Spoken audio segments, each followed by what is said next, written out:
Hello friends, सभी को नमस्कार। आज पेपर 4 हिंदी और इंग्लिश वाले पेपर पर डिस्कशन करेंगे। कट ऑफ पर बात करेंगे। बीके रस्तोगी और जो राघव प्रकाश जो बैच अपने पढ़ा है उसमें से कितना है उस पर डिस्कस करेंगे। कुल मिला के पेपर 4 में हिंदी वाला सेगमेंट कंपेरेटिवली आसान था और इंग्लिश वाला सेगमेंट कंपेरेटिवली थोड़ा हार्ड था। देखिए, कहने के लिए कुछ भी बोला जा सकता है। घर पे बैठ के जब पेपर का सॉल्यूशन बनाते हैं ना टीचर्स, कुछ भी बोल सकते हैं, उनकी मर्जी होती है। ये मैं भी बोल सकता हूँ, अरे ये तो देखो ये तो आसानी था, अरे ये तो ऐसे कर देते, ये तो वैसे कर देते। एग्ज़ाम प्रेशर था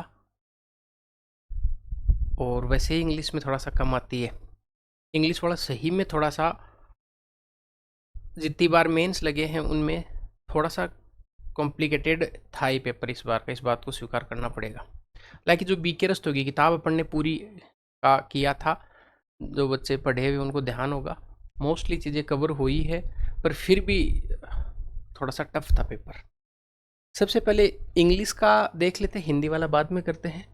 सबसे पहले इंग्लिश का डिस्कशन करते हैं, फिर हिंदी का, फिर कट ऑफ पे बात करेंगे। पेपर 4 की कट ऑफ पर बात करेंगे।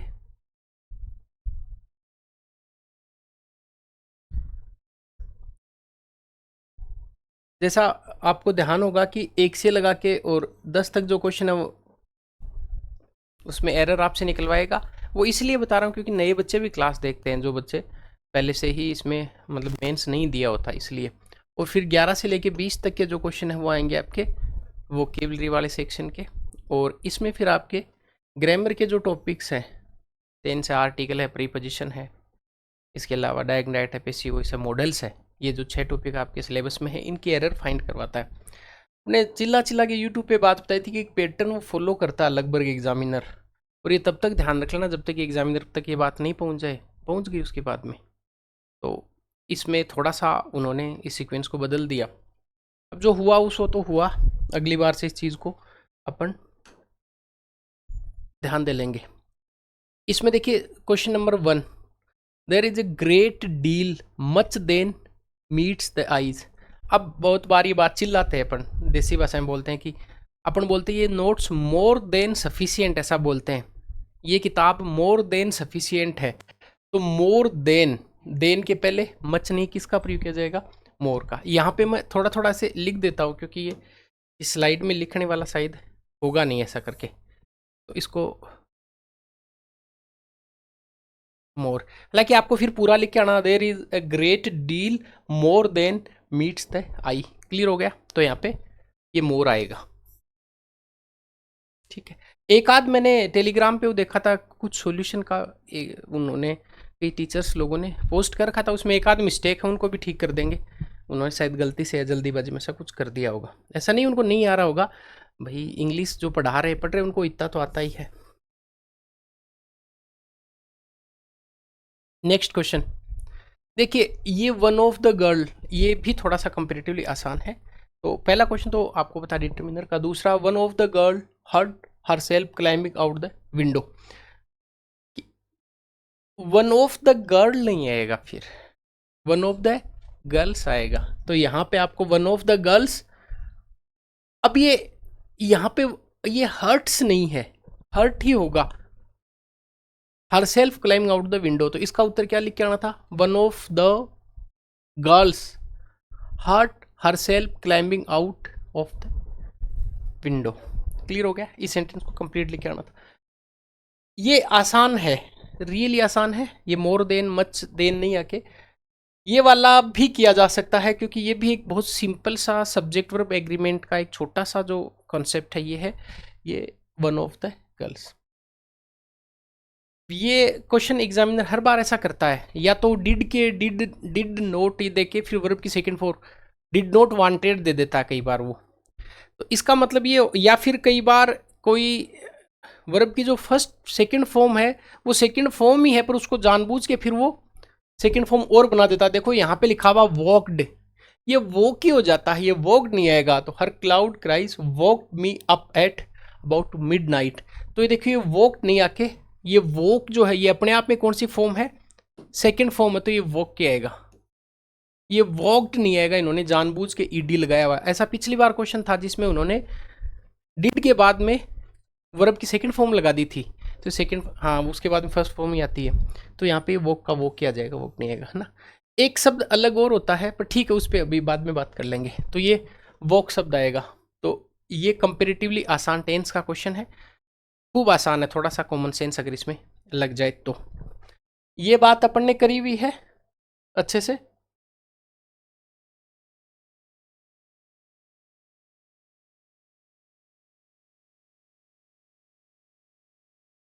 ये बात की हुई है, ये बात की हुई है जो डिस्कस किया था। अब ऐसा नहीं है मेरा पढ़ाया हुआ याद जाता आ रही है, इधर से लाइन मिला देते हैं, कंपेरेटिवली थोड़ा सा हार्ड है, पर कोई बात नहीं। इस बार जो करेंगे, लास्ट टाइम थोड़ा सा टाइम कम था, इस बार करेंगे, वापस से आपको बढ़िया से प्रिपेयर कर देंगे। अगला क्वेश्चन, ये सही में टफ क्वेश्चन है, नंबर 4 का क्वेश्चन जो है ये। इसमें लिखा हुआ, इसमें आप एरर फाइंड ही नहीं कर सकते अगर एक बार के लिए देखेंगे तो। He related several detail connecting with the accident. तो यहाँ पे देखिए दो, एक एक दैट का प्रयोग, दैट कनेक्टिव आएगा और उसके बाद में हेल्पिंग वर्ब का प्रयोग किया जाता है। अब एग्जामिनर ने क्या किया, मॉडर्न इंग्लिश वाला रूल लगा के, और इन्होंने दैट हटाया और हेल्पिंग वर्ब हटाया।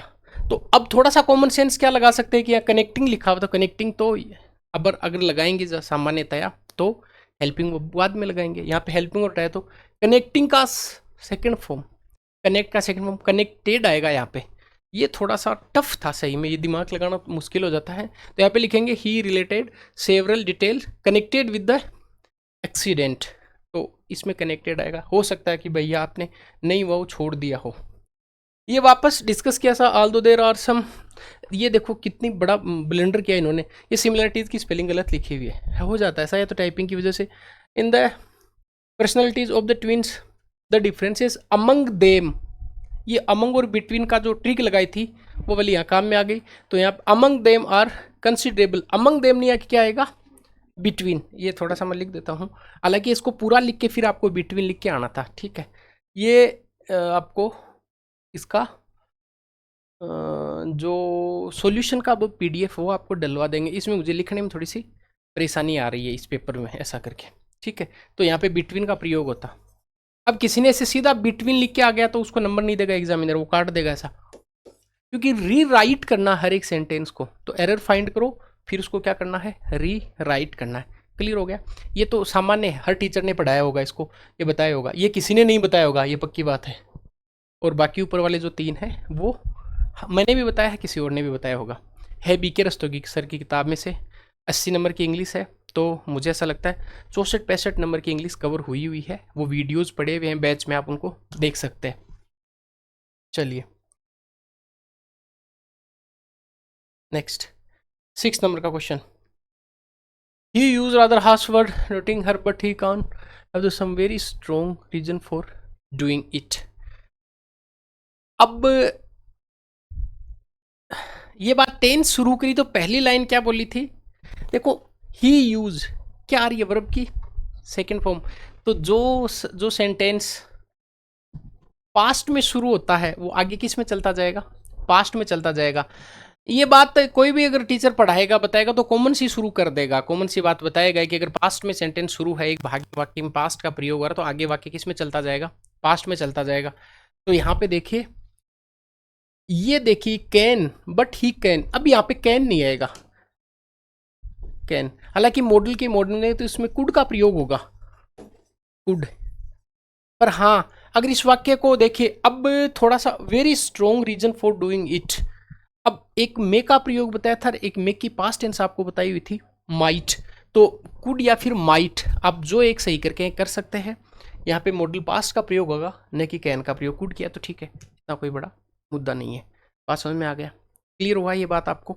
ये बात डिस्कस की हुई थी, थोड़ा सा वाक्य को ध्यान से पढ़े तो ये सेंटेंस ठीक किया जा सकता है, आसान है, मॉडल में डिस्कस किया हुआ है, ठीक है। ये डायरेक्ट इनडायरेक्ट बताया तो आपको ऐसा बताया था कि टू के बाद में वर्ब की हमेशा फर्स्ट फॉर्म, इसका एग्जाम्पल अपन ने क्या दिया था, ओपन द डोर, ऐसा लिया था ना। ही शेड टू मी, फिर comma inverted comma, open the door, open verb की फर्स्ट फॉर्म है, उससे पहले किसका प्रयोग किया जाएगा, टू का, टू कनेक्ट का। तो टू जहाँ पे होता है वहाँ पे वर्ब की किसका प्रयोग किया जाता है? वर्ब की फर्स्ट फॉर्म का प्रयोग किया जाता है। यहाँ पे टू के बाद में be given her some money लिखा हुआ है, दैट इज रॉन्ग। तो यहाँ पे किसका प्रयोग करता? He was requested to give her some money. तो टू के बाद में कॉमन सी बात है वर्ब की फर्स्ट फॉर्म, ये यहाँ पे यूज करते। आगे है When at last we got the theater, the play was already begun। एक लाइन है, वो आप टेंस में पढ़ाएं तब, उसकी क्लिप भी चाहे आपको मिल जाएगी, इसकी क्लिप उसमें बताया था कि देखिए वाक्य के एक भाग में पास्ट टेंस का प्रयोग किया जाएगा, तो अगले भाग में किसका प्रयोग किया जाएगा? वर्ब की थर्ड फॉर्म का प्रयोग, या हेड प्लस थर्ड फॉर्म। यहाँ पे लिखा हुआ है वोज, तो वोज तो नहीं आना है। इसका मतलब आपको एक बात पल्ले पड़ गई कि वोज नहीं आएगा। किसका प्रयोग आएगा? हैड ऑलरेडी बीन का प्रयोग आएगा। तो यहाँ पे क्या लिखेंगे? Had already been, already been, began. बात समझ में आ गई? तो इसका मतलब यहाँ पे देखिए वर्ब की सेकंड फॉर्म, टेंस के सेंटेंस सवाल हैं वो कंपेरेटिवली ठीक आए हैं कि टेंस वाला अगर आपको कॉन्सेप्ट क्लियर है तो आप उसको ठीक कर सकते हैं। अगला क्वेश्चन,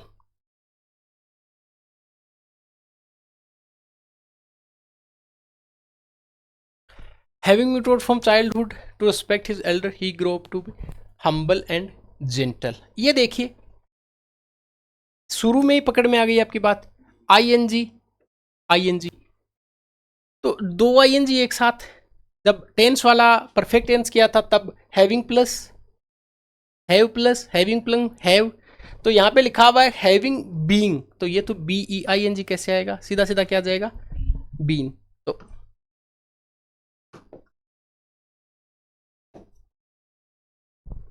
सॉल्यूशन बताना आसान होता है। ये तो देखो ये हो गया यार, ये हो गया यार, ये परीक्षा में दिमाग लगाना थोड़ा सा टफ होता है।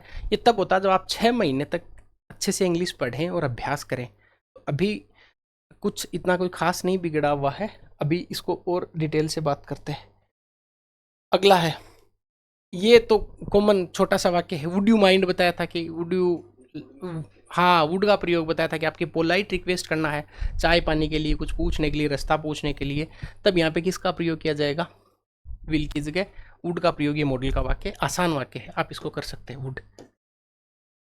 वुड यू माइंड वेटिंग है मिनट। क्लियर हो गया? अगला, ये 10 आपको एरर वाले छांटने थे, 10। और इसमें से मुझे ऐसा लगता है कि अगर आपने बीके रस्तोगी वाली किताब को या तो खुद से पढ़ा या कोर्स में पढ़ा है तो इसमें से 7 तो आप कर सकते थे, और 7 एक ठीक नंबर है। अभी एक आसान नहीं है, रियली थोड़ा सा लेवल का पेपर है, तो 7 आप इसको आसानी से कर सकते थे। अब बात करते हैं बचे हुए 10 क्वेश्चन की। इन 10 में से आप कितने कर सकते हैं? सहूलियत आपको क्या रहती है इन 10 में? सहूलियत आपको ये रहती है कि इसमें केवल 2 ऑप्शन मिलते हैं। तो 10 में अगर एक एक ऑप्शन भी भर के आए, मान लो ऐसा बोल रहा हूँ, तुक्का तुक्का लगा के आए, तब भी आपके 3 तो सही होंगे, 4 तो सही होंगे 10 में से। तो अब देख लीजिएगा 7 और 4 11 तो आपके होने चाहिए थे, 10 भी आपके हुए तो अच्छा है, 9 भी आपके ठीक है तो भी अच्छा है। ठीक है, आगे हर्षी शब्द, ये शब्द बीके रस्तोगी जी किताब में नहीं है और मैंने इसको नहीं बताया था। ठीक है, हर्ष एक होता है हेयर से, एक होता है हर्षी। हर्षी को आप देखेंगे स्ट्रॉन्ग बिलीफ नहीं, अनऑर्थोडॉक्स ओपिनियन। हर्षी को आप अगर गूगल करते हैं, मैंने इसको गूगल किया, मैंने इसको देखा, मुझे मीनिंग आ ही नहीं रहा था। ये मीनिंग मुझे पता है, ये मीनिंग मुझे पता है, ये मीनिंग मुझे पता नहीं था हर्षी। इसका मतलब होता है जिसको बोलते हैं ना कि हाँ अधर्मी की, ये तो अधर्मी है, धर्म किया इसने। इसका मतलब जो कि अनऑर्थोडॉक्स जो ओपिनियन होते हैं, जो बिलीफ होती हैं, एक ऑर्थोडॉक्स होती हैं, अर्थोडॉक्स होती हैं। तो इसका जो आंसर होगा हर्षी का वो होता है अधर्मी, मतलब अनऑर्थोडॉक्स ओपिनियन। ये उस किताब में नहीं है जितनी अपनी वोकेबलरी पढ़ी उसमें से। ठीक है, एक क्वेश्चन उसका नहीं है। 12 नंबर का इनइक्विटी। एक देखो ये तो इसका मतलब होता है, नंबर 12 का शब्द है इनइक्विटी। फुलिशनेस तो नहीं है, आपको बताया था। ये शब्द अपने डिस्कस किया था, ग्रोसली अनफेयर। एक होता है इक्विटी समता, एक होता है इनइक्विटी असमता। इसका आंसर क्या हो जाएगा? Grossly unfair. फुलिशनेस नहीं होगा, फुलिश नहीं होगा। ये दो मीनिंग सिमिलर वाले हैं, हर चीज नहीं बताया हुआ है, ये डिस्कस किया हुआ है। तो ये हो गए आपके कौन से वाले सिनोनिम्स, पर्यायवाची वाले। Now move to opposite meaning वाले। अपोजिट मीनिंग वाले दोनों अपन ने किए हुए हैं, स्पीसीज भी किया है, स्पूरियस भी किया हुआ है। पहला शब्द अपोजिट, इसका मतलब एक बताया था आपको, देखो इस पे तो आपको एक वो भी दिखाया था, मतलब एक फोटो भी दिखाया था। एक अपोजिट होता है, एक अपोजिट होता है, ठीक है। इसका मतलब क्या होता है, अनुकूल, ठीक है, उचित बताया था। और इसका एक फोटो देखा था अपन ने, इसको याद किया था। एक तो रेलेवेंट होता है कि ये परीक्षा के लिए रेलेवेंट है, और ये एक होता है इरेलेवेंट, इम्पर्टिनेंट भी बताया था आपको, ऐसे स्टबबर्न है, इम्पर्टिनेंट मतलब जिद्दी, तो ये जिद्दी है, ये नहीं होगा। अपोजिट का मतलब होता है अनुकूल। एक होता अपोजिट बताया था, कॉन्फिडेंट, और कॉन्फिडेंट के साथ इसको डिस्कस किया था, मेरे याद है। तो इसका उत्तर क्या हो जाएगा, इरेलेवेंट। ये आपको पेट्रोल वाला उदाहरण देखिए, मैंने बताया था गाड़ी का पेट्रोल एक स्पूरियस होता है, एक स्पीसियस होता है। इसका मतलब क्या होता है, नकली, झूठा, दिखावटी, बनावटी। वो पेट्रोल वाला एग्जाम्पल अपने ने दिया था। और इसका उत्तर क्या होगा, ट्रस्टवर्दी। तो ये दोनों अपने ये याद थे जो अपने यहाँ से किया था उन बच्चों को। Appropriate expression of the meaning sentence, if you any proof that, ये आपको एक ले और लेड बताया था, ले लेड लेन। ये है कि अगर आपके पास में प्रूफ है तो किसके सामने रखो, ले इट बिफोर, ले इट बाई नहीं, ले इट बिफोर, ये डिस्कस किया था एग्जाम्पल के साथ में। तो ले इट बिफोर इसका उत्तर होगा 15वें नंबर का। अब भाई अगर मान लो किसी को नहीं भी आ रहा है, तो इसका मतलब ये कि किसी के, जब बिफोर आपको प्रीपोजिशन पढ़ाई तब क्या होता है, तो बिफोर का मतलब होता है कि सामने रखना, किसी चीज़ को सामने करना। तो ले बिफोर का मतलब सामने रखना, अगर आपके पास में से प्रूफ है तो ये आप कर सकते हैं आराम से। 16वें नंबर का, I think we are taking, ये मैंने नहीं बताया, ये पढ़ाई नहीं मैंने, ठीक है। तो यहाँ पे लिखा हो क्रॉस आई और क्रॉस पर्पज। क्रॉस आई, क्रॉस फिंगर तो बताया था आपको, होपिंग फॉर द बेस्ट का, पर क्रॉस आई और क्रॉस पर्पज नहीं बताया आपको कि I think we are taking cross I या फिर क्रॉस दैट नोट मीन। इसका मतलब ये होता है कि क्रॉस पर्पज का मतलब होता है कि हित टकरा जाना, क्रॉस पर्पज हो जाना, कि मेरा पर्पज कुछ और है, आपका पर्पज कुछ और है। क्रॉस आई नहीं होता, क्रॉस आई तो कुछ और ही होता है ना। तो क्रॉस पर्पज का मतलब क्या होता है, क्रॉस पर्पज का मतलब होता है हित टकरा, हित का टकराव हो जाना, उद्देश्य टकरा जाना, हित का टकराव हो जाना। तो इसका उत्तर होगा क्रॉस पर। अब सेंटेंस को कैसे राइट करना था, लिख के आना था, I think we are taking cross purpose at one whole. अब लेते हैं क्वेश्चन नंबर 17 का, 17 का क्वेश्चन है, select the correct phrase word read at the following sentence. अब मान लेते हैं कि आपको इनमें से नहीं भी आ रहा था, ये ऊपर वाले में एक तो भर के आते ना, एक एक एक एक एक एक एक एक भर के आते, तो भी 3 तो सही चले जाते, आप भर के आए ही है, मुझे पता है। इसके बाद में अगला है रेडिएशन फ्रॉम द सन। अब ये थोड़ा सा टफ है, थोड़ा सा क्या टफ, ये है ही नहीं पढ़ाए में से। तो ये कह रहा है कि एक तो होता अटेंडेड, एक तो extended by the earth atmosphere. Maximum बच्चों ने क्या करके आए हैं, मैक्सिमम बच्चे इस उत्तर को करके आएंगे extended by the earth atmosphere की बाहर निकाल देना। ये बाहर निकालना नहीं है, ये हाँ ये था इम्पैक्ट को कम कर देना, इम्पैक्ट को जीरो डाउन कर देना, कि सन के रेडिएशन के इम्पैक्ट को जीरो जीरो तक ले आना, मतलब कम कर देना, प्रभाव कम करना। तो इसका उत्तर होगा, इसको अपन लिख देते हैं, ये करके आए हैं मोस्टली, जो कि गलत है।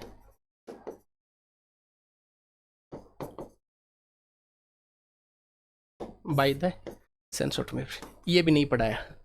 20 में से 16-17 ही पढ़ाया है शायद मेरे, मुझे ऐसा लगता है, बाकी तो नहीं है। अगला, ये बताया हुआ आपको एक एक वाक्य होता है कि इन द टेम्पल इंसेंस और incense burn filling in the air with the fragment haze. देखो सेंस और सेंस का मतलब आपको अर्थ बताया था पिक्चर दिखा के। एक होता है इनसेंस, एक होता सेंस, एक होता नॉन सेंस। इनसेंस था उसके आगे जिसको अपन ने काटा था, तो इनसेंस तो वाक्य हो ही नहीं सकता, इनसेंस तो वर्ड ही नहीं है, तो वर्ड नहीं, क्या हो जाएगा इनसेंस। इनसेंस का मतलब क्या बताया था, अगर, अगर, और अगर का मतलब अगर धूप बत्ती, इनसेंस, ये इनसेंस नहीं है, सेंस सेंस का इनसेंस, तो इसका मतलब था इनसेंस।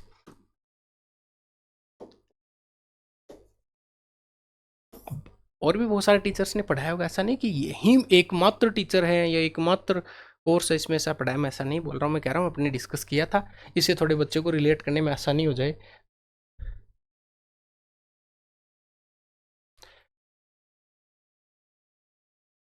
ये दोनों पढ़ाए में से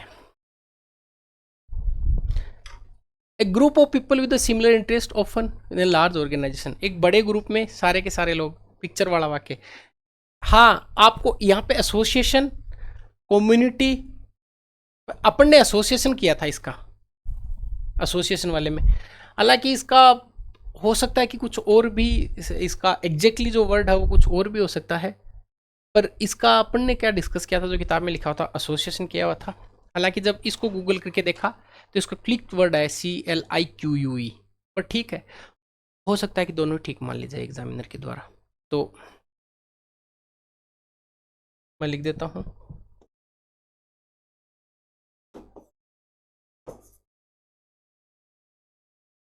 अपन ने जो किताब से देख के इसको किया था एसोसिएशन।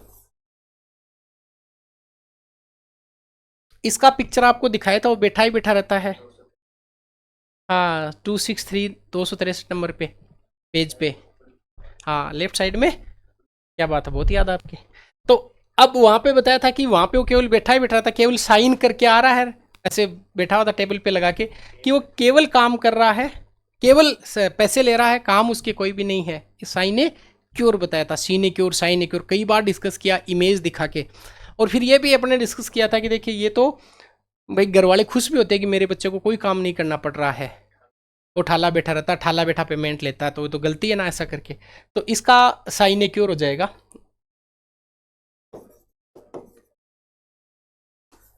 ये ठाला बैठा होता, बैठा काम करता, साइने क्योर। बात समझ में आ गया। ये 20 है, 20 में से 4 ऐसे हैं या 3 ऐसे हैं जो भाई बिल्कुल नहीं बताए गए। अब ऐसा नहीं कि देखो वो वर्ड बताया था वहाँ से इसको जोड़ो आप, ये वर्ड अपन ने यहाँ पे बताया था ना, बिल्कुल ठीक ठीक ही डिस्कस किया है जो आ गया। फिर भी अगर आपको लगता है कि ना इस बार का पेपर तो अच्छा नहीं गया, तो कोई बात नहीं। देखिए मैं आपको एक बात अभी क्लियर कर दूं कि आप लोग, ये जो बैच है यार, ये बीच में प्रचार कर रहा आदमी ये है ना, ये जो बैच है BK रस्तोगी सर और राघव प्रकाश सर का, इसमें से अगर आप चाहें तो आपको विथ प्रूफ 200 नंबर में से, मुझे ऐसा पर्सनली माना कि 180 नंबर का इसमें डायरेक्टली आया है जो मैंने पढ़ाया है। अब पेपर तो टफ है, देखो लेवल था उस पेपर का, ऐसा मैं मानता हूँ। आप चाहें तो इंडियन एजुकेटर पर इसको ज्वाइन कर सकते हैं।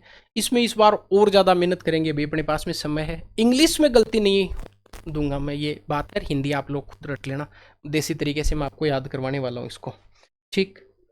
और हिंदी तो खैर कंप्लीट ही आया है, और वो किताब से ही आया है, तो फिर मैंने उस किताब को याद करवाया, खुद नहीं पढ़ा, वैसे करके आ सकते। इंग्लिश में मैं दिक्कत आने नहीं दूंगा, मुझे केवल आप 6 मंथ का टाइम दे दीजिए। अब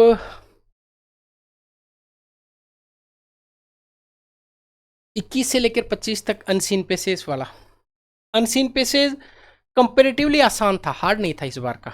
अनसीन पेसेज के आंसर आप, सबसे पहले आपको ये तरीका बताया था कि अनसीन पेसेज करना कैसे है। अनसीन पेसेज के सबसे पहले क्वेश्चन पढ़ने हैं, और क्वेश्चन पढ़ के फिर इनके आंसर करके आना है। इनके सारे के सारे आंसर लिख दिए हैं, वो आपको टेलीग्राम पे अभी पोस्ट करवा देंगे।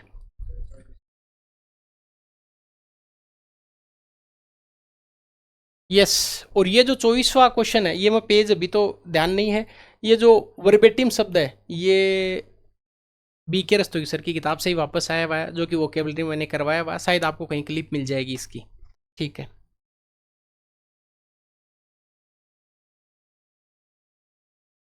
ट्रांसलेशन है वो कंपेरेटिवली थोड़ी सी टफ थी, ये होने वाला वाक्य नहीं था। इसलिए क्योंकि बताने को देखो मैं कहूँगा इसको तोड़ो, ये अलग लिखो, ये अलग लिखो, पर वो उतना भी आसान नहीं होता है। समझ में आ गई बात ये। तो यहाँ पे लिखा है कि सामाजिक न्याय गूढ़ संकल्पना है जिसमें मूल्यप्रक निर्णय अंतर्वलित होते हैं। अब ये अंतर्वलित शब्द ही आपको नहीं आता है कि भाई ये कैसे कैसे करेंगे।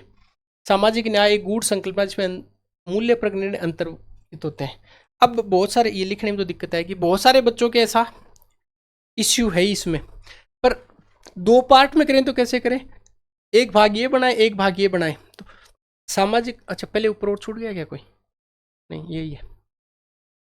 सामाजिक न्याय गूढ़ संकल्पना इसमें मूल्य परक निर्णय अंतर्पलित होते हैं। इसकी क्या अंग्रेजी बनेगी, इस भाग की अलग बनेगी और इस भाग की अलग बना के इसको करते हैं। देखिए सामाजिक न्याय गूढ़ संकल्पना है। सामाजिक न्याय की इंग्लिश क्या होती है? सोशल जस्टिस इज ए। गूढ़ को आप गूढ़ ऐसे बोलते हैं कि गूढ़ होता है थोड़ा सा, ये गूढ़ रहस्य है, तो ये सीक्रेट वर्ड भी होता है, कॉम्प्लेक्स वर्ड भी होता है। तो अब संकल्पना की इंग्लिश क्या बनेगी? कॉन्सेप्ट भी हो सकती है, या फिर इसका थॉट भी हो सकता है, या फिर इसकी मान्यता संकल्पना ओपिनियन भी हो सकती है। तो कॉम्प्लेक्स कॉन्सेप्ट है ये। तो social justice is a complex concept जिसमें इन विच अब मूल्य परक निर्णय अंतर्वलित होते हैं। यहाँ पे मूल्य परक की नहीं था, इन विच वैल्यू बेस्ड। मूल्य परक का मतलब ये आपको पता है, एथिक्स में अपने डिस्कस किया, मूल्य का मतलब यहाँ पे वैल्यू होता है। Value based judgements are involved. बात समझ में आ गई? तो इसको ऐसे बना सकते हैं, मैं लिख नहीं सकता क्योंकि जैसे लिखते हैं ये बोर्ड ठीक से आज बिहेव नहीं कर रहा है। सामाजिक न्याय गूढ़ संकल्पना इसमें मूल्य परक निर्णय अंतर्वलित है। तो क्या क्या बनाएंगे इसकी इंग्लिश बोलिए? Social justice is a complex concept in which value based judgement are involved. अब हो भी सकता नहीं भी हो सकता है, पर ट्रांसलेशन में यस और नो नहीं होता है। आप कुछ भी लिख के आएंगे, जितना भी करेंगे एग्जामिनर को अगर थोड़ा सा जमा तो कुछ तो आपको नंबर दे ही देगा, आपको कर देगा। ये हो गया। अगला क्वेश्चन। अब ऐसा ये आपको देखते ही घबरा गए होंगे, इसमें क्या लिखा हुआ है? विकास की त्वरित गति का परिणाम संसाधनों जैव विभिन्न आदि का अवक्षय है। इन्होंने क्या किया, वो इंग्लिश की कोई शब्दावली उठा के उसको हिंदी ट्रांसलेट करके फिर इंग्लिश करवा रहे हैं। इन शब्दों में जैव विभिन्न, जैव विभिन्नता आदि का अवक्षय, अपक्षय मतलब डिप्लीशन करना, किसी का डिके होना, और इसमें ब्रह्मांडीय अस्तित्व को खतरा उत्पन्न, इससे ब्रह्मांडीय अस्तित्व को खतरा उत्पन्न हो गया है। किसके बारे में बात कर रहा है? कि डेवलपमेंट के बारे में बात कर रहा है। तो इसका क्या है? The result of fast development या fast speed development.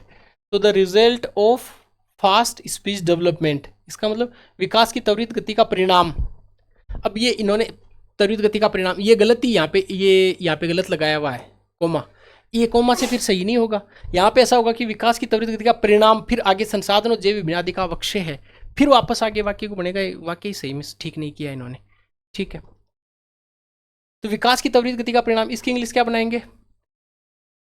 The result of fast speed development is the depletion of resources, biodiversity, and this is the arising the danger for existing of universe। Tough तो है, पर अगर करके आए तो ठीक है, नहीं करके आए तो भी कोई बड़ी बात नहीं है। हो सकता है कि 1% बच्चे इसको करके आए हैं। ठीक है, अब यहाँ पे लिखा वस्तुतः मैं अपनी कलम के माध्यम से सोचता हूँ, क्योंकि मेरे, ये लिटरेचर की लाइन उठाई हुई है। वस्तुतः मैं अपनी कलम के माध्यम से सोचता हूँ क्योंकि मेरे मस्तिष्क को बहुधा पता ही नहीं होता है कि मेरे हाथ क्या लिख रहे हैं। तो वस्तुतः की इंग्लिश कहाँ से? इनफैक्ट। ठीक है, क्या बनाएंगे इसकी? इनफैक्ट, आप इसको मैं बोल के कर रहा हूँ, वापस लिखना। इनफैक्ट आई थिंक थ्रू या विथ माई पेन, अपन ने प्रीपोजिशन पढ़ा हुआ है, थ्रू या with my pen, because my mind often does not know what my hands are writing. ठीक है, करके आए तो ठीक है, नहीं करके आए तो भी ठीक है। ये उससे टफ है प्रीपोजिशन। अब ऐसा नहीं बोल सकते कि प्रीपोजिशन तो ऐसे ही हो जाती है, ऐसे नहीं होती है प्रीपोजिशन। ये सॉरी, ये ट्रांसलेशन, ये मामला कॉम्प्लिकेटेड है। और जब कॉपी आएंगे तब वहाँ पे दिखाएंगे आपको, जब चेक होके कि किसने क्या किया और क्या क्या लिखा है। विचारक एक नक्शा नवीस जैसा होता है। अब तो आप चिंता नहीं करें जिन्होंने नहीं किया है। नक्शा नवीस के समान उसका ध्येय भी वस्तुओं के सभी अंतः संबंधों का निरूपण करता है। ठीक है, क्या बनाएंगे इसकी? विचार के एक नक्शा नवीस जैसा होता है। मतलब नक्शा नवीस क्या होता है? नक्शा बनाने वाला, कार्टोग्राफर या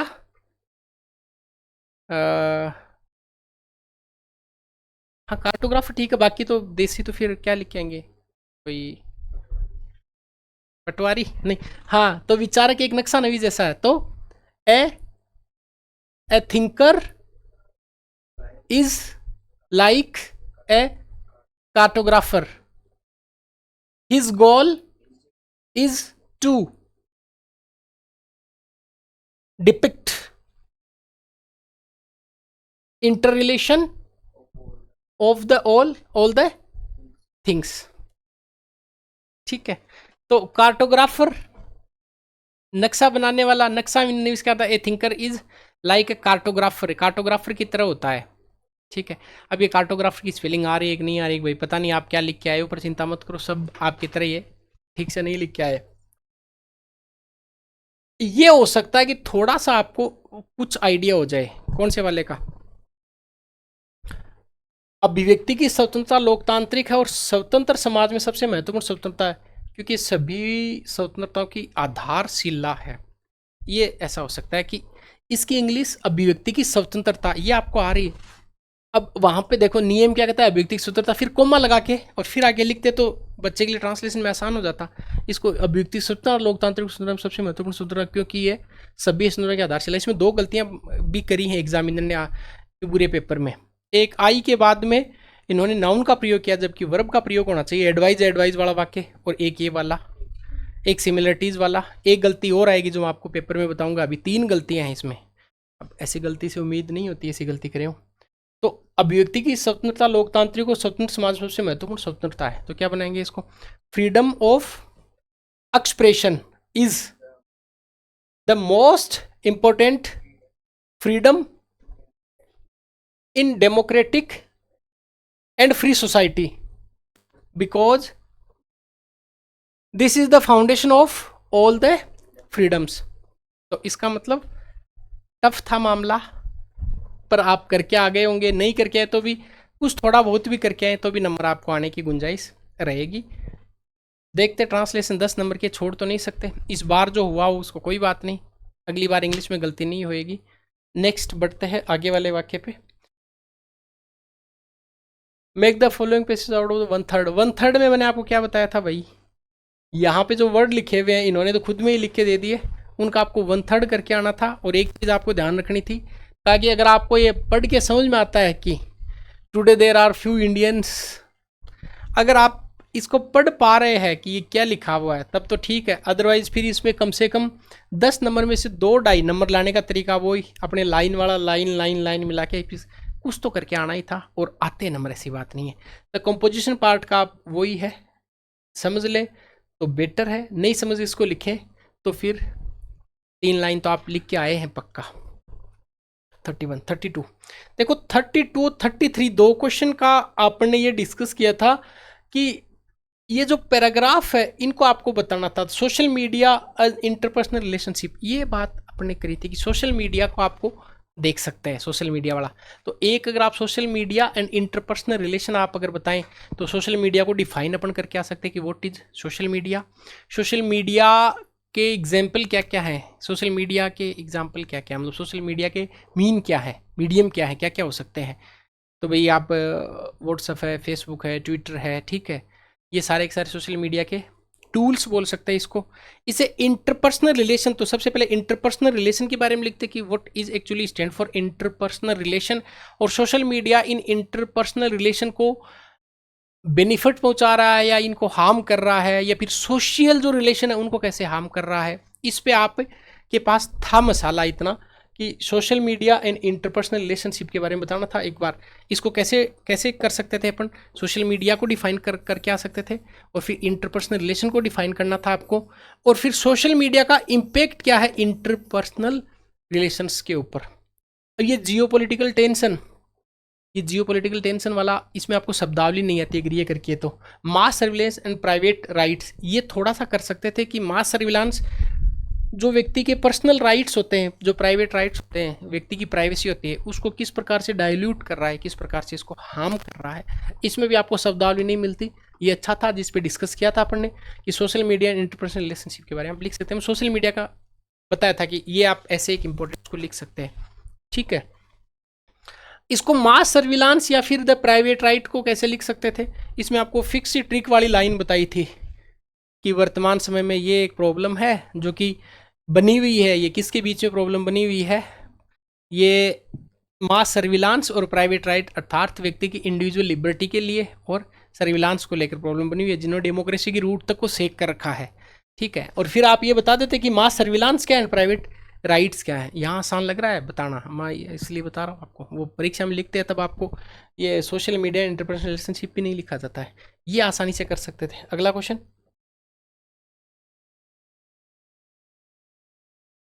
अगला प्रश्न देखिए next. Elaborate of any of the, ये वाई वर्क अबाउट, ये आप कर सकते थे। Impact of artificial intelligence on human life, बहुत आसान है ये। आर्टिफिशियल इंटेलिजेंस का ह्यूमन लाइफ पर क्या इम्पैक्ट पड़ रहा है, ये आप करके आए होंगे साइंस एंड टेक्नोलॉजी में, ठीक से इसको डिस्कस किया था।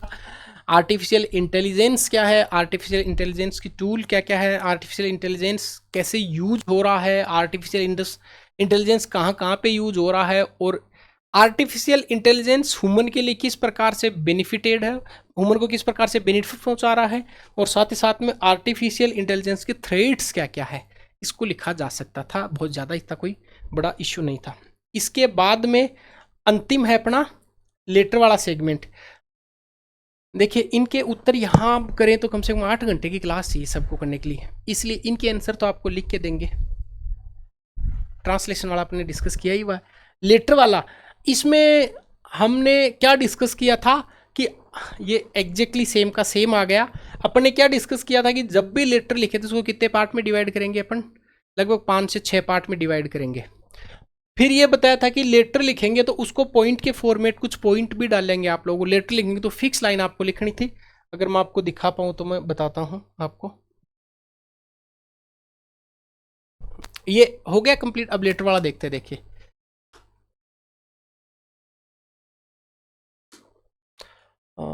आई थिंक ये है, ये ऐसा का सा आपको छाप के आना था, ये ऐसा का सा छाप के आना था। ये हो गया, ये हो गया, ये हो गया, याद कर रहा था। सब्जेक्ट हो गया, ये फिक्स लाइन लिख के आनी थी, ये फिक्स लाइन लिख के आनी थी। 10 नंबर का लेटर था, 6 नंबर आएंगे। ये फिक्स आपको बताया, बाकी ये काय लिख के आना था। ये कहाँ से लिया है, ये अपने बैच में जो लिखा होता वहाँ से लिया है। क्लियर हो गया। अब बात करते हैं इंग्लिश में 80 नंबर में से कितने, 80 में से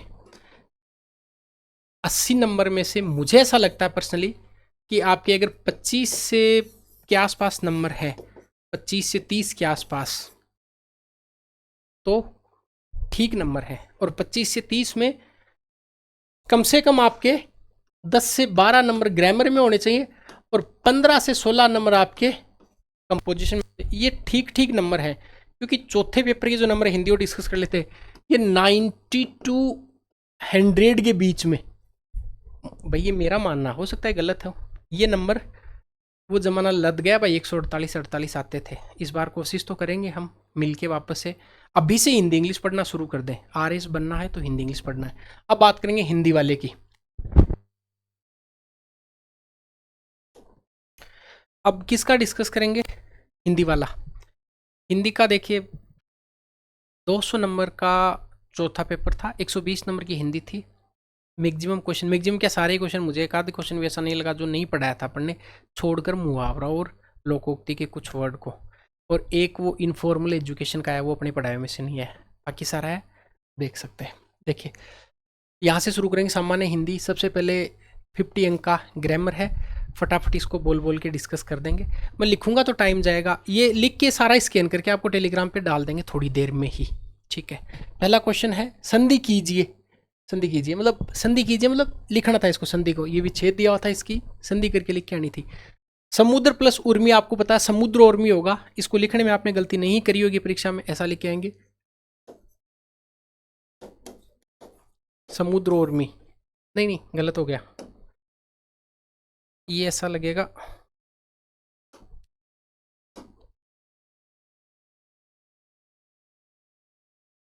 ये तो समुद्र हो गया। और फिर ठीक, अब ये हो सकता है कि थोड़ा सा गड़बड़ हो जाए परीक्षा में आपसे जल्दीबाजी में लिखने में, पर आप इसको ठीक करके आएंगे। गुण संधि ये पता है।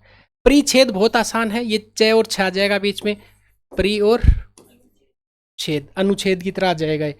आगे कुशासन का करके आना, तो कुश प्लस आसन, कुश प्लस आसन, कुश प्लस आसन।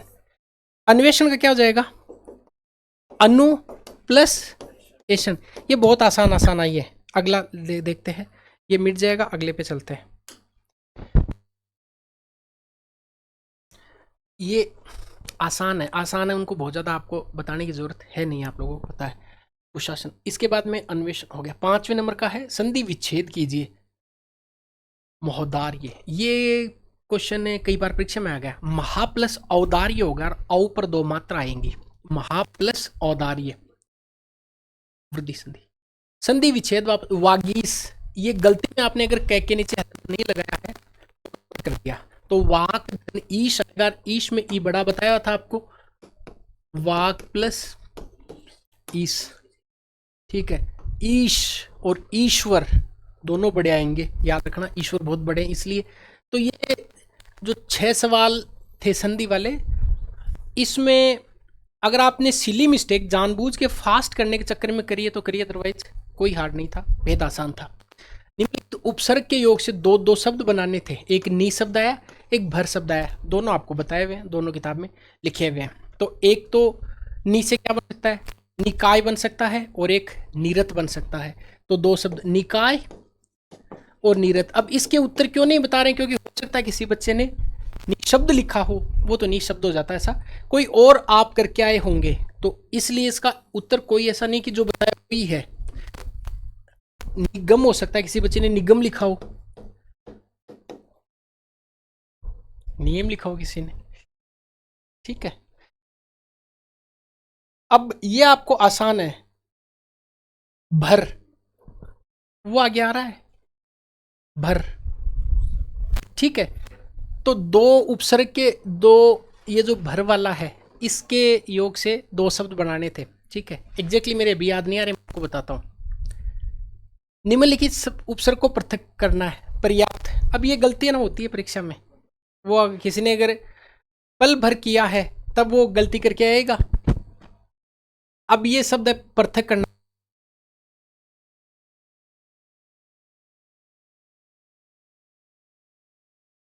ऐसा कर सकते हो, भरमार कर सकते हो, भरमार।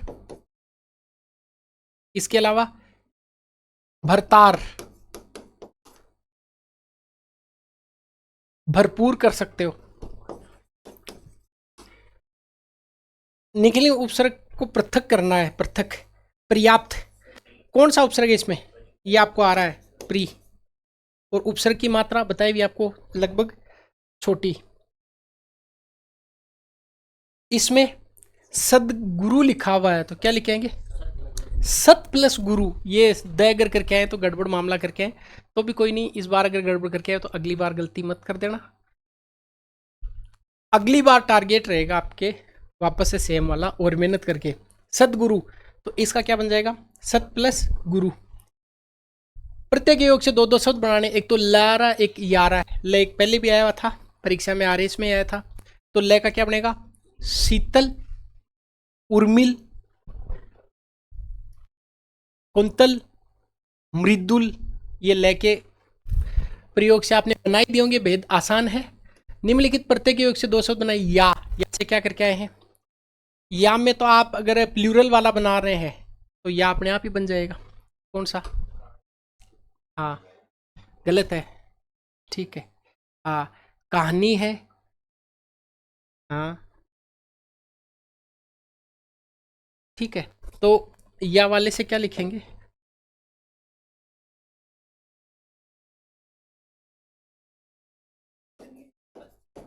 कहानियाँ, ये बन गया। और बता देंगे इसके देख के। अच्छा, वो ये या वाले बहुवचन वाले सारे के सारे। निम्नलिखित शब्दों को प्रत्यय को पृथक कीजिए। पाथेय। अब ये वाला जो शब्द है, प्रत्यय को पृथक करना है, एक करणीय और एक पाथेय। तो ये पाथ नहीं होगा, वो तो पाथ PATH इंग्लिश में हो जाता है, तो क्या हो जाएगा, पथ प्लस ए, ये लिखा नहीं जाएगा, पथ प्लस ए। निम्नलिखित शब्द के प्रत्यय को पृथक कीजिए। करणीय, तो कर्ण प्लस ई, ये प्रत्यय है, ई की मात्रा बड़ी आएगी, ये हो गया, ये हो गया। अब ये 14 तक क्वेश्चन किसके हैं, उपसर्ग और प्रत्यय के। गड़बड़ होती है इसमें, उपसर्ग प्रत्यय संधि 14 में से 14 ही आप ठीक कर सकते, एक आध हो सकता है परीक्षा में, वहाँ थोड़ा सा जल्दीबाजी में याद नहीं आए, पर अगर 13 भी ठीक है और मैं कहूँ 12 भी ठीक है तो बहुत अच्छे ठीक है। ये किताब से आए हुए हैं, रटवाए हुए हैं आपको। और जो मैराथन क्लास 8 घंटे वाली पढ़ी है वो पढ़ के गए तो आगे नीचे वाले सारे सही होंगे 50 तक। अभी देख लीजिए आप। हाँ, यमुना, यमुना के 2 पर्याय क्या है, कृष्णा बताया था, अर्कजा बताया था, कालिंदी बताया था, सूर्यजा बताया था, ये आपको बताया था। मछली के कितने आपको उदाहरण देता है कि मैं यहाँ पे झक मार रहा हूँ, क्या झक का मतलब मछली मारना, झक है, मीन है, मक्कर है, मत्स्य है, ये आपने कर दिए होंगे। उद्देश्य क्या बताया था आपका, आशय, इंटेंट क्या है, आशय बताया हुआ आपको, आपको प्रयोजन, प्रयोजन बताया हुआ है।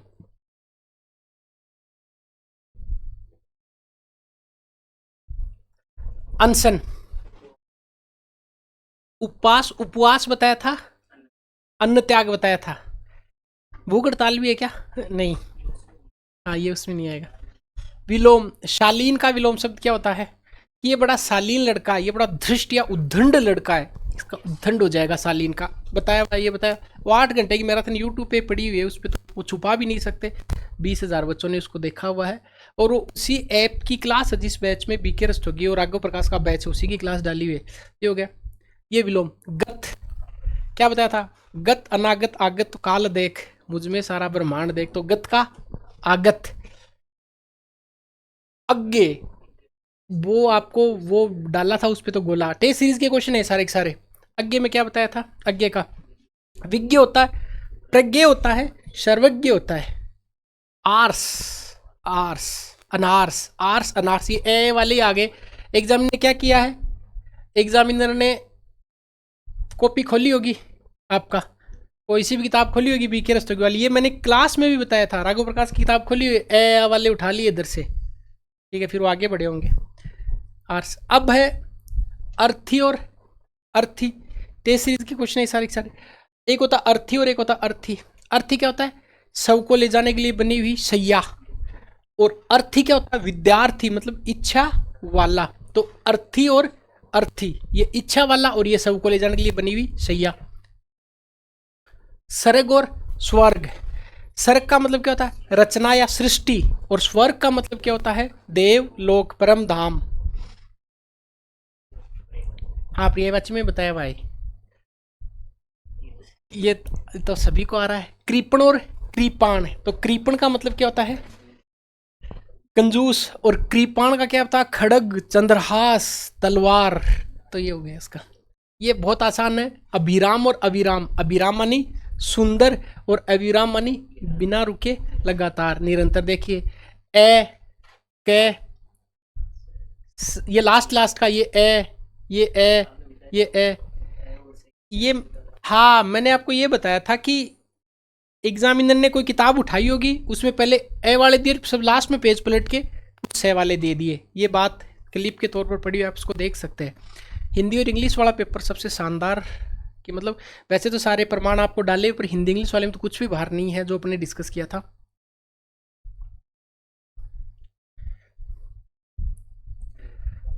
ये वापस, किसी उक्ति को बार बार दोहराना, मतलब उक्ति है और उसको पुनः दोहराना, तो क्या हो जाएगा, पुनरुक्ति। पुनरोक्ति नहीं, रोक्ति होते हैं, गलत कर दिया आपने, अगर पुनरोक्ति लिखा तो गलत है, रू हो जाएगा पुनरुक्ति।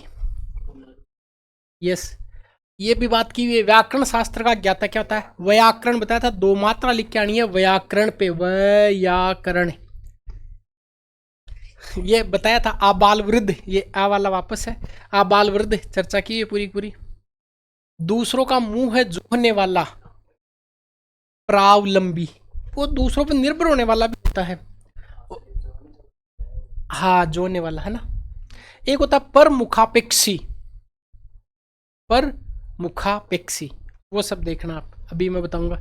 दूसरों का मुंह है जो जोहने वाला या मुंह देखने वाला, और दूसरों पर निर्भर रहने वाला प्रावलंबी होता है, तो पर मुखापेक्षी। कितनी बार इस पर गोला कर किया था, कितनी बार इसको बताया था। ये भी उसी क्लास से, वो 8 घंटे वाली से मैंने कहा ना सारे सवाल आएंगे अब आगे। ये लब्ध प्रतिष्ठित नहीं होता है,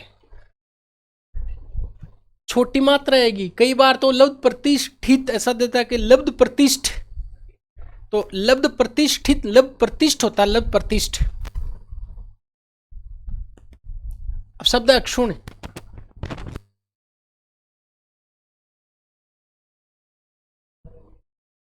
अक्षुण्य, इसको क्या बनेगा, अक्षुण, डबल न, अक्षुण है ना, क्षुण्य नहीं आएगा। यस, इस पे गोला किया हुआ है, इस पे गोला किया हुआ है। मिष्ठान पर तो कई बार बताया था, ये हर जगह गलत लिखा हुआ, मिष्ठान भंडार, और ये आर्य 2016 में भी हुआ है। ये मिष्ठान नहीं, मिष्ट धन अन, तो मिष्टान होगा। अब ये तय करके आना था आपको, मिष्टान करके आना था। गोला किया हुआ है, अहिल्या नहीं, क्या होगा, अहल्या, अहल्या, ये ही नहीं आएगा, अहल्या आएगा। हाँ, पुराने नाम वाले बताए थे, ये बताया हुआ था, ये बताया हुआ था, ये बताया हुआ था, ये बताया हुआ था, मतलब वो आपको क्लास पढ़ी, आप उसको देखना, जो बच्चे बैच में, उनको बताने की जरूरत है नहीं। शुद्ध कीजिए, मधु, मधुमक्खियां मधु कोष से निकालती, मधुमक्खियां मधुकोष से निकालती, मधुकोष से क्या निकालती है, मधुमक्खियां कोष से मधु निकालती है, तो मधुमक्खियां कोष से मधु निकालती है। शांति काल में सैनिकों को बुलाया नहीं जा सकता है, बुलाया वाला से होता है, बुला नहीं जा सकता। आपको बताया था कि अश्वमेघ यज्ञ का घोड़ा, अरे अश्वमेघ अपने आप में यज्ञ है, तो ये डबलिंग हो गई शब्दों की, है ना। तो यज्ञ नहीं करना था। वह पेट के लिए नाक घिसता है, घिसता कोई चंदन थोड़ी घिसता है, रगड़ता है, वो नाक रगड़ता है। समझ में आ गया, तो ये वाला आप कर देंगे, नाक रगड़ता है, ये अश्वमेघ के दोनों नहीं आएगा। बुलाया नहीं, भूला नहीं जा सकता। और मधुमक्खियां मधु, मधुमक्खियां कोष से मधु निकालती है, हो गया। आगे ये 3-13 करना, क्या होता 3-13 का, तितर बितर कर देना।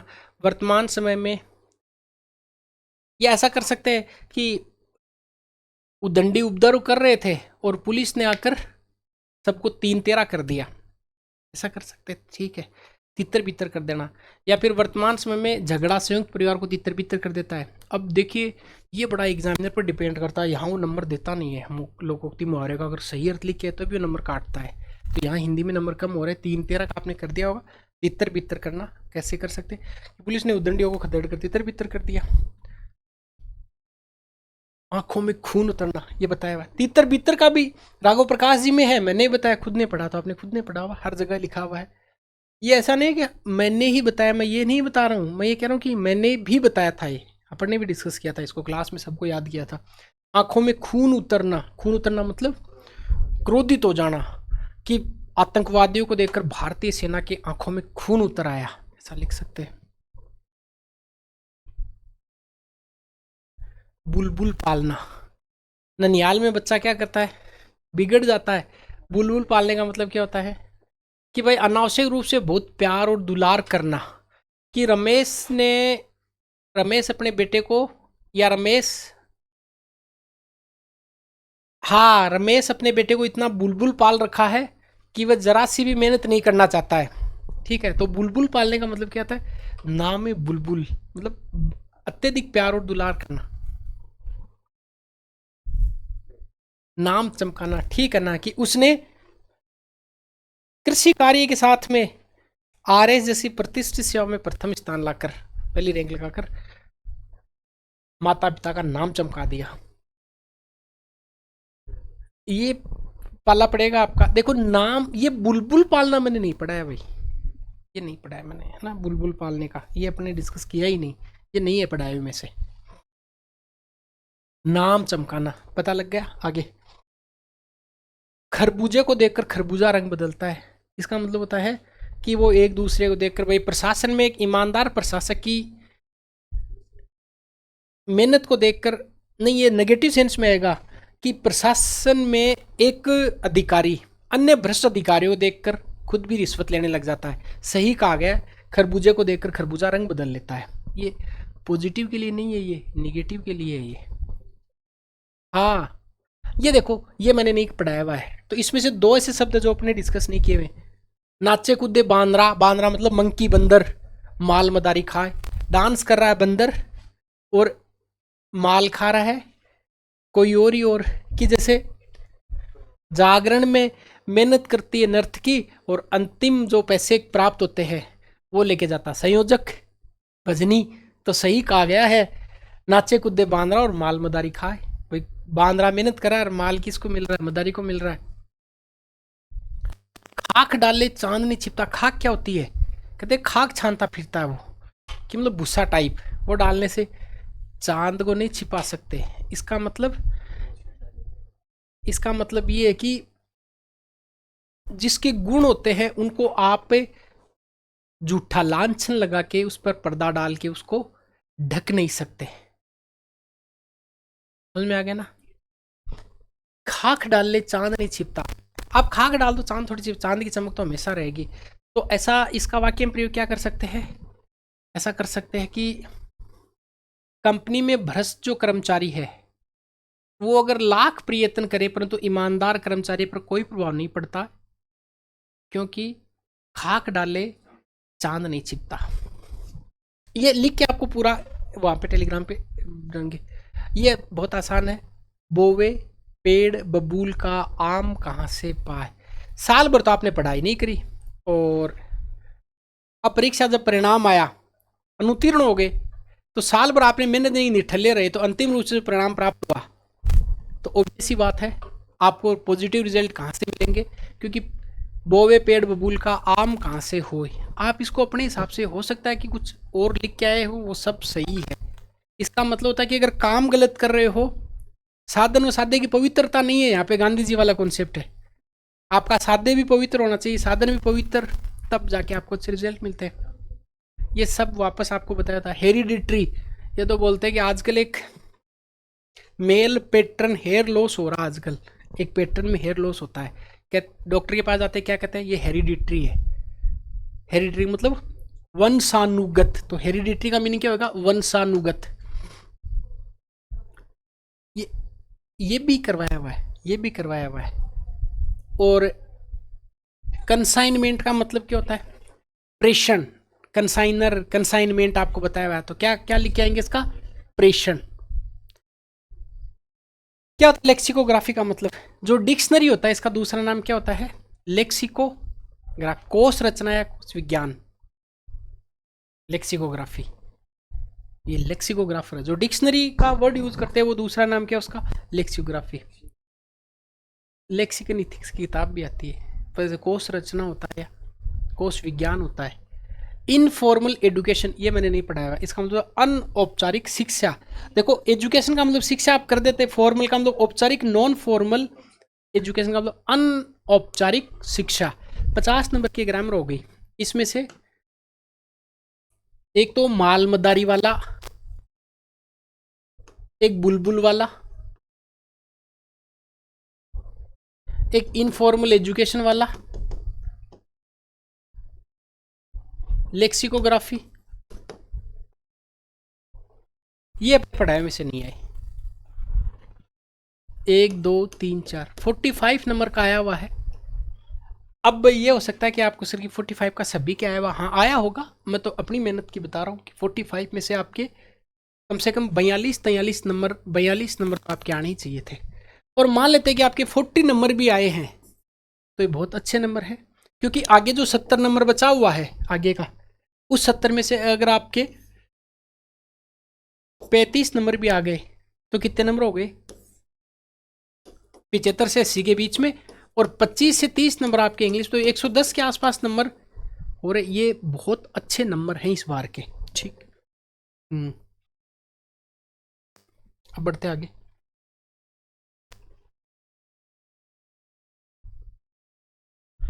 ये आपने कर दिया होगा, ये बहुत आसान है, इसको एक बार पढ़ते देखिए, पढ़ के करते हैं। बात करते हैं यूनिट नंबर 2 पार्ट बी की। ठीक है, इसमें अपन देखने वाले हैं कि सबसे पहले क्वेश्चन है, इसका शीर्षक और 1/3 शब्दों में इसको लिखना है। क्लास में कैसे डिस्कस किया था कि इसके कितने भाग करने, 3 भाग करने, 3 बार पढ़ो और 3 भाग करो और फिर इसको अपन लिख के आएंगे। शीर्षक लिखने के बाद में सोचना है। तो इसको अगर अपन पढ़ते हैं, वो 3 बार पढ़ेंगे तो टाइम लग जाएगा इधर। इसको आप अगर पढ़ के देखते हैं तो है कि लिखा हुआ है कि पानी के बहाव की गति में कमी होने के कारण वन प्रदन बहुत कुछ रोकते हैं। पेड़ पौधों की जड़ों द्वारा मिट्टी पकड़ने का कारण ये है। वनों से मिट्टी की उर्वरता बढ़ जाती है, कार्बनिक पदार्थ से अगले वनस्पति। इसका मतलब है कि पौधों का यहाँ तक बताया गया कि मिट्टी के लिए, पेड़ पौधों का मिट्टी के लिए क्या महत्व है, और इधर जो बताया गया है वो बताया गया है कि वनों का स्वास्थ्य पर क्या प्रभाव पड़ता है। तो यहाँ पे 2 चीजें डिस्कस की गई है, वनों का स्वास्थ्य पर प्रभाव और साथ ही साथ में वनों का पर्यावरण के लिए प्रभाव। अब स्वास्थ्य प्रभाव भी साथ साथ में लिखा हुआ है कुछ लाइन में, पर मोस्टली चीज किस पर डिस्कस की गई है, वनों का। तो इस यहाँ का शीर्षक क्या लिख सकते हैं, वनों का पर्यावरण के लिए महत्व लिखें तो केवल पर्यावरण आ जाएगा, इधर मनुष्य भी आ रहा है, मनुष्य के स्वास्थ्य का, तो केवल अपन लिख सकते हैं कि वनों का महत्व है। हालांकि लगभग 90% बच्चे यही शीर्षक लिखेंगे, पर आप ऐसा इसको लिख सकते हैं। फिर इसको 1/3 में लिखना था, जो ऐसा कोई टिपिकल नहीं, आप इसको आराम से लिख सकते थे क्योंकि ये समझ में आ रहा है आप लोगों के। अगला, मित्रता की कसौटी है, विपत्ति है कि मित्र कब काम में आता है, जब विपत्ति आती है। तो विपत्ति में मित्र आपके क्या काम आता है, यहाँ पे ये लिखा हुआ है कि मित्रता की कसौटी विपत्ति है। विपत्ति में मित्र किस प्रकार से मदद करते हैं, काम करते हैं। ठीक, अब हाँ, एक एक लाइन है कि मित्र को अगर परखना हो तो विपत्ति में परखा जाए। तो इसको अपने को इसका भाव विस्तार करके आना था। अब आपके पास अगर कोई हिस्टोरिकल एग्जाम्पल है उसको कोट कर सकते हैं, किसी कहानी को कोट किया जा सकता था। आप इसको भाव विस्तार करना था, कितने 10 अंक में। ये अपने डिस्कस नहीं किया था, मतलब पल्लवन का किया था, पर ये एग्जैक्टली उदाहरण का तो क्या पता लगे कि कौन सा उदाहरण दे सकता है। इसको मैं एक बढ़िया से लिख के आपको टेलीग्राम पे डालूंगा। आगे लिखा हुआ है अर्धशासकीय पत्र। ये अर्धशासकीय पत्र अपन देखते हैं कि देखिए ये वाला अर्थशास्त्र पत्र, इसको ऐसा का ऐसा आपको बताया हुआ है क्लास में कि अर्थशास्त्र पत्र कैसे लिखते हैं, अर्थशास्त्र पत्र का फॉर्मेट क्या है। अर्थशास्त्र पत्र में मैंने कहा कि थोड़ा उल्टा पुल्टा हो जाएगा।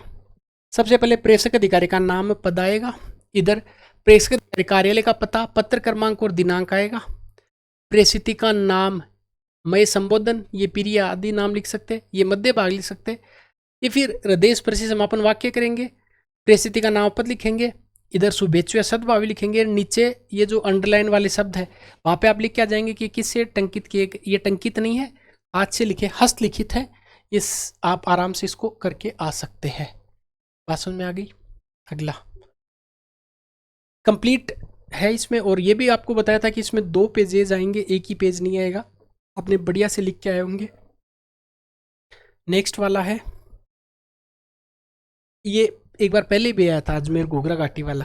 ठीक है, हाँ, अधिसूचना में आपको एक ही लाइन याद रखनी थी, रटवाई थी बार बार बार बार, वो पड़ी भी यूट्यूब पे, आज्ञा से राज्यपाल, ये लाइन नहीं भूलनी है आप लोगों को।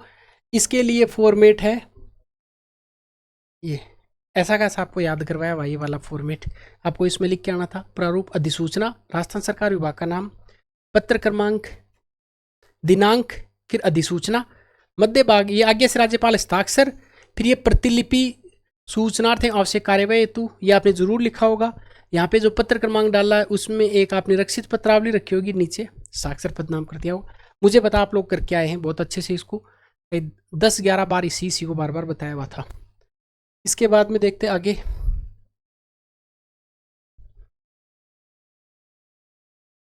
ये 2 पेज, निम्नलिखित अनुच्छेद का हिंदी में अनुवाद कीजिए। पहले पढ़ लेते हैं। Each individual creature on this beautiful planet is created by the god, fulfil the particular role I have achieved in life is through his help and expression of his will. He showed his grace of through some outstanding teachers and colleagues. Each individual feature on this beautiful planet is created by God to fulfill a particular role. इसका मतलब है कि इस खूबसूरत ग्रह पर प्रत्येक जो प्राणी है उसको भगवान ने एक विशेष पर्टिकुलर रोल के लिए बनाया गया, विशेष भूमिका के लिए बनाया है. I have achieved in life through his help and the expression of his will. मतलब मैंने मेरी लाइफ में जो भी क्या किया है, हासिल किया है, वो उसी की इच्छा से, विल लिखा हुआ है कि उसी की इच्छा से हासिल किया है, उसकी मदद से. He showed his grace on me through some outstanding teacher and colleagues. उसने, ग्रेस का मतलब क्या होता है? दया. उसने कृपा या दया से मुझे क्या दिया है? He showed his grace. उसने अपनी दया दिखाई है on me, मुझ पर, through some outstanding teacher and colleagues, कि बेहतरीन जो शिक्षक और सहकर्मी उसके माध्यम से मुझ पर अपनी कृपा बरसाई या दिखाई है. And when I pay my tribute to his fine person, I merely when I pay my tributes to these fine persons, I am merely praising his glory. चश्मा नहीं है क्या? All these rockets and missiles are his work through a small person called Kalam, in order to tell the several million mass of Indian never feel small or helpless. इसका मतलब है कि मैं केवल उनकी महिमा का गुणगान कर सकता हूँ.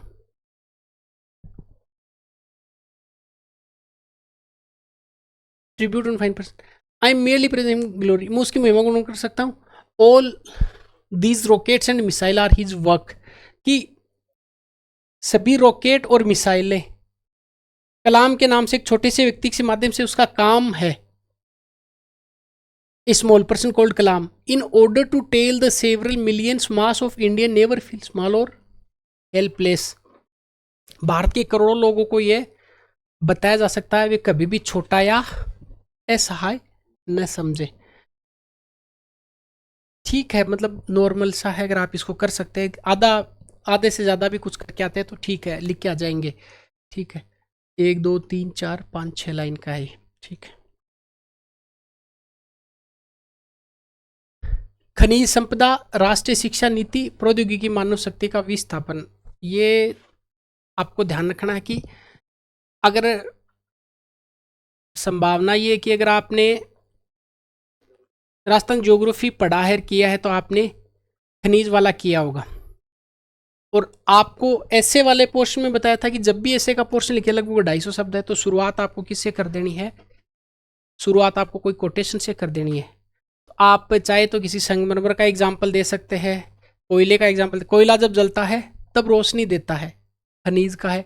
या फिर हर संगमरमर की मूर्ति एक छिपी हुई कहानी कहती है, यहाँ से शुरुआत कर सकते हैं. या फिर आप ऐसा कर सकते हैं कि प्रकृति की गोद में छिपे हुए खनिज जीवन की धरोहर हैं, यहाँ से शुरुआत कर सकते हैं. या कोई और आपको याद आ रहा है क्या? खनिजों की खोज प्रगति की रोशनी है, ऐसा लिख सकते हैं. या एक वो फेमस लाइन है कि लोहा जब जब तपता है वो उतनी ताकत भरता है, सोने को जितना धार दो उतना प्रखर निखरता है, यहाँ से शुरुआत कर सकते हैं.